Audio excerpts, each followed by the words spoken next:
Jai Hind and good morning. I extend my New Year greetings to all of you and through you to every citizen of the country. As we also mark the auspicious occasion of Lodi festival, Veterans Day and Army Day, I want to acknowledge the vital role you play in connecting the Indian Army with the nation. Your responsible and accurate reporting strengthens public trust and helps present the Army's work in its true perspective.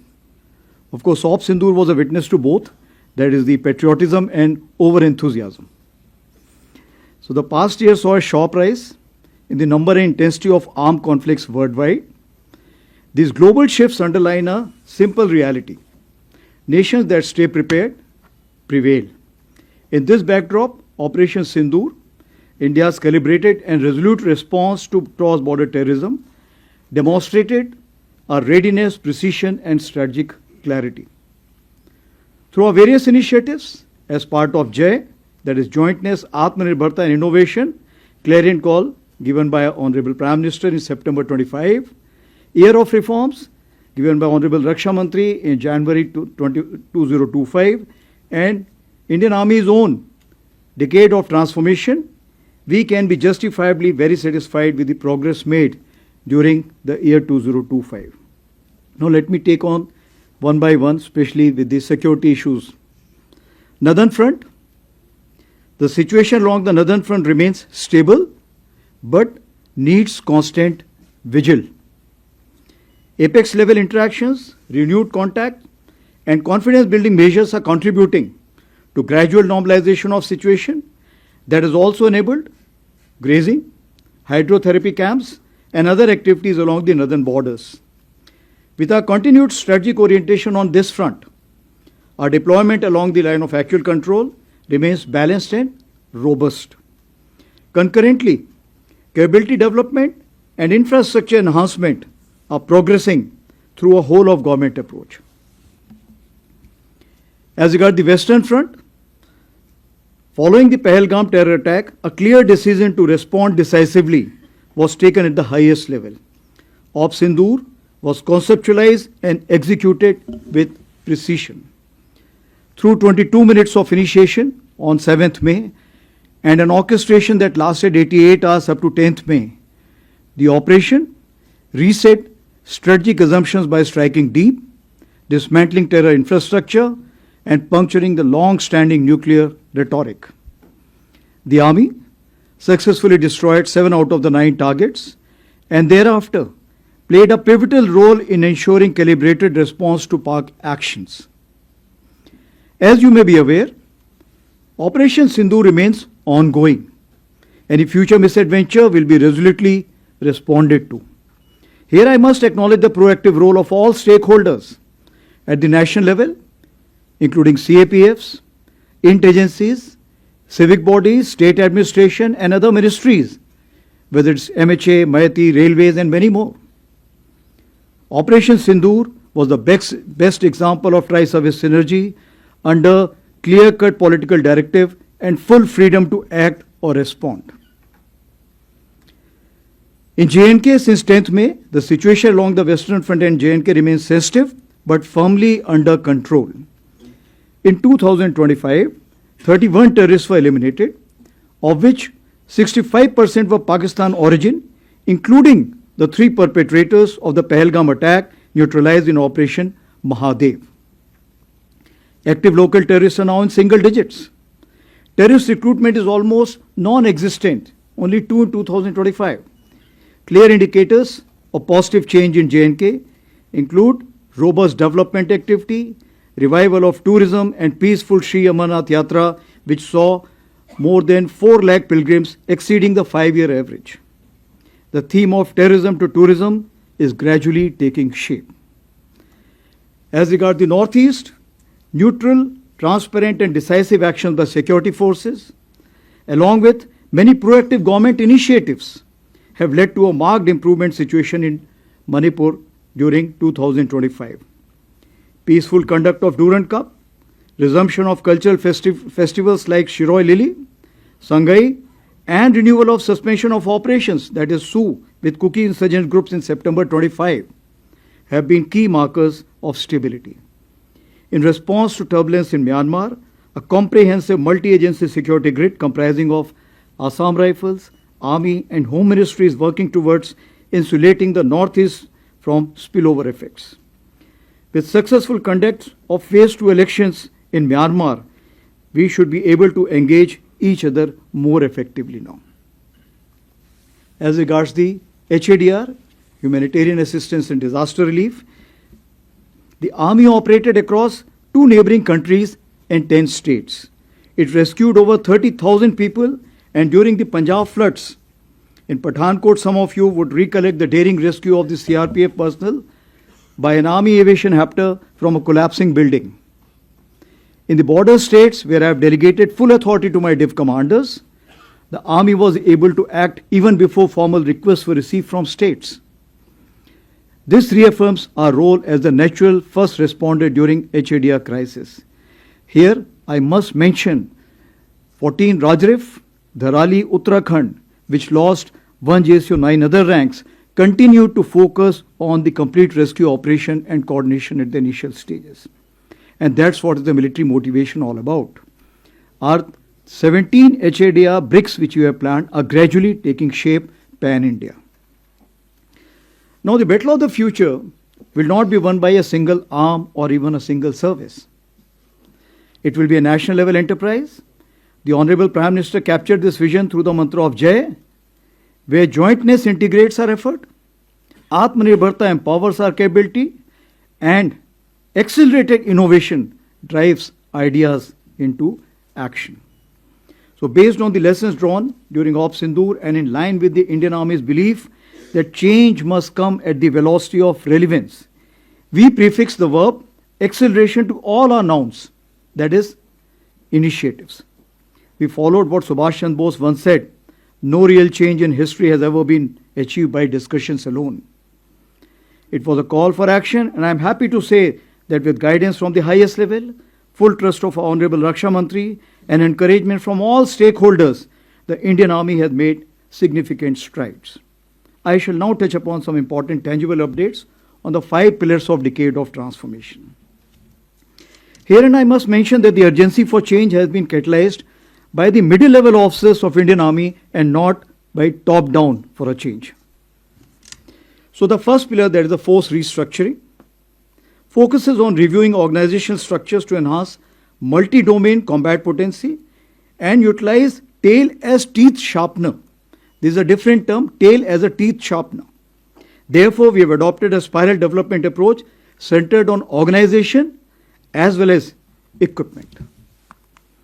We have reoriented and created several structures. Rudra Brigade for high-tempo multi-domain operations, Bearer battalions, that is the light commando battalions for agility and disruptive effect. Similarly, Shaktiban regiments and Divyastra batteries for artillery will use US and counter-US for extended reach and real-time targeting.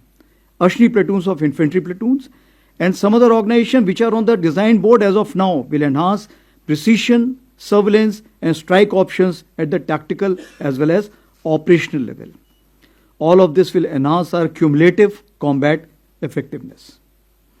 A large number of government sanctioned letters for organizational change have been approved over the past 14 to 15 months, numbering approximately 31, including that of the path-breaking IBGization of a corps and raising of an aviation brigades. The TA recruitment also, as you are aware, physically commenced after a gap of 5 years in year 2025. Moving on to pillar number 2, modernization and technological infusion remains a continuous and dynamic endeavor. Our modernization priorities focus on improving mobility and protection, strengthening network-enabled operations, enhancing communication system, deploying terrain-specific EW system, inducting new generation munitions, and expanding US and counter-US capabilities. Our immediate focus is on innovative kitting of legacy equipment or the platforms. The next phase involves developing new systems and finally culminating in network-enabled multi-domain operations. advanced CW system, BrahMos extended range, Pinaka ALGR system, Pralay missiles, QRSAM with extended range, Lotte munitions, drones, UCAVs are some game-changing equipment in the pipeline. As for the emergency procurement 1 to 6 are concerned, they have sharply reduced acquisition timelines and created opportunities for Indian industries. The funding has increased substantially, especially for EP6. For the first time, even the corps commanders have been empowered with emergency procurement powers. The modernization of logistics has included induction of logistic drones and robotic mules in large numbers. Now, this induction is not enough. This time in the central sector itself, approximately 10 tons have been ferried by these logistic drones. Our army-based workshop, which played a key role during Operation Sindhur, have been reoriented from being repair facilities to research and development come production-oriented hubs. Atmanirbharta in ammunition, we are proud to say that 159 out of 175 ammunition categories Indian Army holds have been fully indigenized, that is over 90%. Technology infusion. As my predecessor General Manoj Pandey had emphasized, technology infusion is central to addressing future security challenges. And based on that, the year of 24 and 25 were also declared as the year of technology absorption. We have aligned ourselves with all major national technology missions, including 6G and the National Quantum Mission. A dedicated quantum lab has been established in MCT Mau. In August 25, we launched the Agni Shodh initiative with IIT Madras to harmonize research and development pathways tailored to our operational needs. AI incubation cell is working well at Bangalore in Bell premises. We have introduced India's first sovereign agentic AI in box, a major step towards national vision of self-reliant, battlefield-ready AI. In November 25, under the MOD initiative of Aditi, Raksha Mantri ji launched Indian Army's next generation unified AI platform Ekam AI as a secure mission-grade AI as a service ecosystem. We will now upgrade fine-tuned LLM to sovereign LLM for the same. That will remove all the biases which generally creep into the system. It will help us in effective integration of the battlefield surveillance system, ACCCS Shakti, as well as CIDSS. The secure Sambhav mobile phone has proven highly effective, including during Op Sindhur, and phase 2 will enhance features is already underway. Now, continuing our drive towards a technology-enabled army, 2026 and 27 have been declared as the years of networking and data centricity. I say again, years of networking and data centricity. We understand that is in this age of acceleration, only one focus may not be adequate for the year. So all my PSOs will concurrently focus on one activity related to their domain of expertise. For example, year of habitat and military nutrition, year of innovation, touching lives, and of course, modern infra introduction. Moving ahead to the third pillar, that is system, process, and functions. We continue to refine organizational mechanisms to adopt best practices, improve efficiency, enhance outcomes, and gradually reorient manpower. Our war-fighting doctrines are being updated to fine-tune multi-domain operations. Basically, the ability to fully succeed in all four quadrants. As you understand, all four quadrants of warfare include from non-contact, non-kinetic to contact kinetic. We have refined our tactics, techniques, and procedures across all domains to operate effectively in the broadened battle space, which includes air littorals, cyber, cognitive, EM spectrum, and space. As highlighted last year, we initiated the study on delayering of headquarters to achieve faster decision making. This study is nearly finalized, and near simultaneously, its implementation is also commenced. Last 2 year efforts on technology absorption has proved way for accelerated automation, thus introducing automated delegated decision making and facilitate the skip echelon mechanism. Under the Honorable Raksha Mantri's year of reforms, the DPM has already been revised and the DAP and PDS are advanced stage of revision. As for the fourth pillar is concerned, that is human resource, it remains the Indian Army's greatest strength, and our vision is of human amplification where technology enhances the soldier. Mind you, I keep saying that we must ride on the technology and not allow the otherwise. The welfare and empowerment of our personnel, veterans, Veer Naris and their families remain central to our ethos. Regarding women officers and women soldiers, feedback on performance has been quite encouraging. We are expanding progressively, and as I had mentioned last year, we are now test bedding limited entries into the Territorial Army Home and Hearth with 36 vacancies. We have also opened up medical non-tech as well as Army Education Corps for the same. As announced last year, all women skydiving display team at Batinda was created, and now it has 12 members and they have completed approximately 520 jumps. To strengthen fiscal standards as a team all across the ranks and ensure fit mission-ready units, CPT 26 has been promulgated as a common physical proficiency benchmark from soldier up to the Chief of Army Staff. For the welfare of our veterans, Project Naman was launched in August 2024 with 14 centers. It's a single window for all requirements which a veteran may have.